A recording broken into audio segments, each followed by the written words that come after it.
Hi everyone, I am very happy to welcome you all to Dr. JJ's Virtual Academy of Commerce. Through this video, I am going to discuss with you two interesting exercises from the chapter Marginal Costing.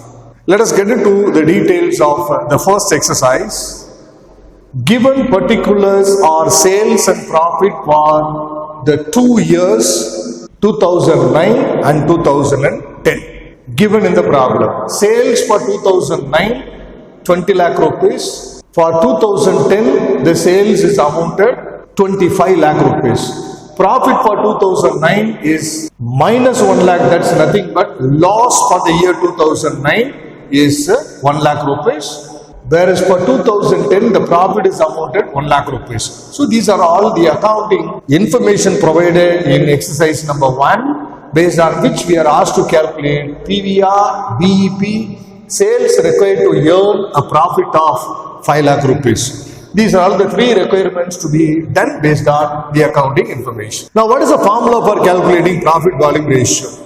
When we are given with the sales and profit or loss figures for 2 consecutive periods of a business enterprise, we have to make use of this particular formula for calculating PVR. What is the formula? Changes in profit divided by changes in sales into 100. So we need to consider only the change in between the profit for 2 consecutive periods. And similarly, we should consider the difference between the sales for 2 consecutive periods of the business. So over here, for 2010, the profit earned is amounted 1 lakh rupees, whereas for 2009, there has been a loss of 1 lakh rupees. What is the difference between loss 1 lakh rupees and profit 1 lakh rupees? You find 2 lakh rupees is the difference. From loss 1 lakh rupees, if you have to reach out to profit 1 lakh rupees, the difference is what? You need to pass through 2 lakh rupees to reach the positive 1 lakh, and that's what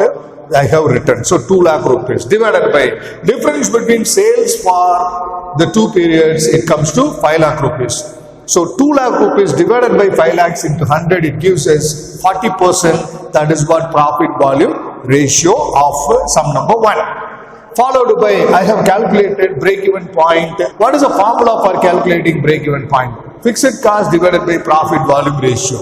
Yes, we know profit volume ratio is 40% for sum number 1. But what about fixed cost? That we do not know so far. So let us first make an attempt to calculate fixed cost for this situation.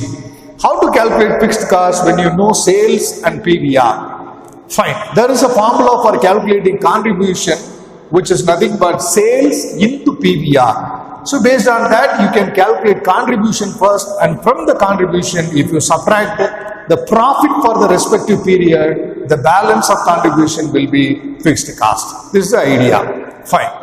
Since we find profit earned for the year 2010, I have considered the sales of 2010 for easy going in the solution.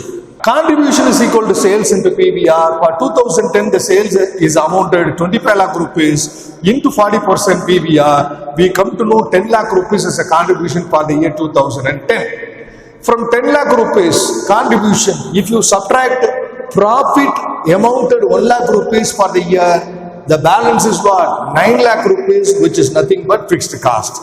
And the same amount would be the fixed cost for the year 2009 also.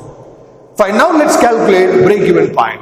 Fixed cost 9 lakh rupees divided by PVR 40%, it gives us the answer of 22 lakh 50,000 rupees. That's a break-even point of the business. Now what is the third requirement to be done? Sales required to earn a profit of 5 lakh rupees. There is a formula for calculating required sales to earn a desired profit. Fixed cost plus desired profit or targeted profit, the whole divided by PVR. Fixed cost 9 lakh rupees that we calculated just now, plus desired profit given in the problem 5 lakh rupees, the whole divided by 40%. If you simplify this, you get 14 lakhs divided by 40%. It gives us the answer of 35 lakhs. So what is the conclusion? If this business makes 35 lakh rupees of sales turnover, it is likely to earn a profit of 5 lakh rupees. So with that, sum number 1 is over. Now let me take you through sum number 2. Given details are variable cost per unit 20 rupees, whereas fixed cost in total is 50,000 rupees per annum. Production capacity of this business is 2,000 units. So, utilizing 100% production capacity, this business enterprise can only manufacture a maximum of 2,000 units in its factory. Selling price per unit 70 rupees. So, these are all the accounting information given based on which we are asked to calculate the following. A. BEP. B. Number of units to be sold to earn a profit of 30,000 rupees. C. If 600 more units over 2,000 units, over 100% production capacity are to be produced at an additional fixed cost of 2,000 rupees. Therefore, what is the point here? Over 2,000 units, if you want to produce any quantity over here, 600 is a quantity they want to produce over 2,000 units. It is not possible in the given situation as it is. If the concern is ready to incur additional fixed cost, it can expand the production capacity, and that is what stated here. By spending 2,000 more rupees, the production capacity could be increased by another 600 units. Therefore, to produce 2,600 units, 2,000 existing maximum production capacity plus 600, that is going to be additional quantity. It's because of expansion of the production capacity. So to produce 2,600 units in the factory, the business enterprise has to incur 2,000 rupees more of fixed cost. Already it is spending 50,000 rupees of fixed cost. Now if it is ready to spend 2,000 rupees more, it could very well increase the maximum capacity from 2,000 units to 2,600 units. This is an understanding. So when it happens, what should be the selling price per unit? See, present selling price is 70 rupees per unit. So in this situation, what should be the selling price per unit in order to maintain the profit per unit? In order to maintain profit per unit as per point B. Whatever the profit the concern earns as per point B has to be maintained. It could be 20 rupees per unit or 18 rupees per unit, whatever. So that profit per unit which a company could earn in this situation B, has to be maintained. To maintain such a state of earning the same amount of profit per unit as per point B, what should be the selling price to be fixed? That's what the question. Fine. It's a tricky question, fine, but easy to understand.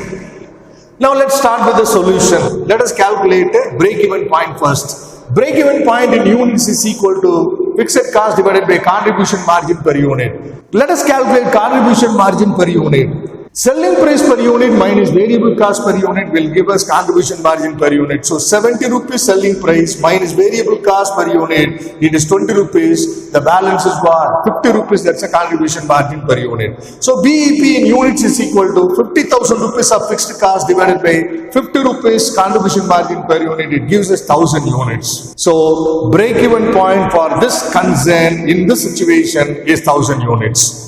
Now B requirement, number of units to be sold to earn a profit of 30,000 rupees. The sales and quantity to be made to earn a desired profit could be calculated with the formula of fixed cost plus desired profit divided by contribution margin per unit. Fixed cost 50,000 rupees plus desired profit 30,000 rupees, the whole divided by contribution margin per unit 50 rupees, it gives us 1,600 units. Therefore, what is your understanding? If the concern sells 1,600 units at the rate of 70 rupees per unit, it could very well earn the total profit of 30,000 rupees. So what is the total profit earned in situation B? 30,000 rupees. Fine. Now, let us answer requirement C. I have already detailed the meaning of the situation as per point C. To do the calculation in relation to the requirement of C, we should first come to know what is the profit per unit the business earns as per point B. That's what I have done here. Profit earned as per point B in total is 30,000 rupees because that's a desired profit according to this situation. Right. To earn 30,000 rupees, how many units to be sold at the rate of 70 rupees? 1,600 units the concern has to sell to earn 30,000 rupees. Therefore, what is the profit per unit as per point B? 30,000 divided by 1,600 units is equal to 18.75 rupees per unit. So the profit per unit as per situation B is nothing but, our requirement B is nothing but 18 rupees and 75 paise. Revised sales quantity we need to calculate. What is a revised sales quantity? They said it's very clear, over 2,000 units. If they want to produce and sell 600 more units, they need to spend 2,000 rupees more of a fixed cost.